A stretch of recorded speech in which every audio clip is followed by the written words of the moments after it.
మరి ఈరోజు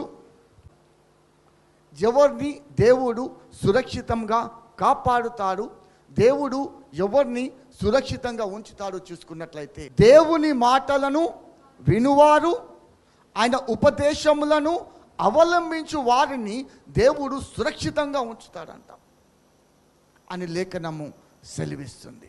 లేవియ కాండము 25వ అధ్యాయము 18-19 వచనాలు.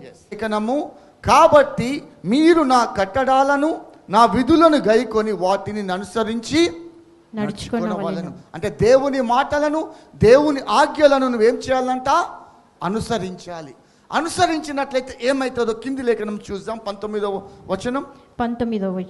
అప్పుడు మీరు ఆ దేశములో సురక్షితముగా ఏ విధంగా నివసిస్తారంట? సురక్షితంగా.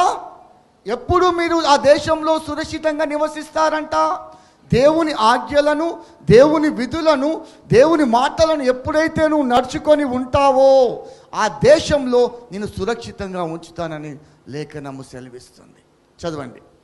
ఆ భూమి ఫలించును. అంటే నువ్వు ఉన్న దేశములో భూమి ఫలిస్తుంది, మీరు తృప్తిగా భుజించి దానిలో సురక్షితంగా నివసించెదరు. నువ్వు ఉన్నటువంటి దేశంలో నువ్వు సురక్షితంగా ఉండడమే కాకుండా ఏముంటుందంట? ఆ భూమి ఫలిస్తుంది, మీరు తృప్తిగా భుజించి దానిలో ఏ విధంగా ఉంటారంట?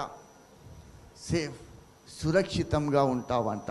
కాబట్టి ఈ లేఖనం ద్వారా మనకేం అర్థం అవుతుంది అంటే, దేవుని మాటలు విని, దేవుని ఆజ్ఞలను, దేవుని ఉపదేశాలను నువ్వెప్పుడైతే విని దాని ప్రకారం నడుచుకుంటావో నీవు, నీ కుటుంబము సురక్షితంగా ఉంటుంది అని లేఖనము సెలవిస్తుంది. మరి తీసుకున్నట్లయితే నోవాహు దేవుడు చెప్పిన మాటకు విధేయత చూపెట్టిందా లేదా? చూపెట్టిండా? దేవునికి యెహోవా దేవుడు నోవాకి ఏం చెప్పిండండి?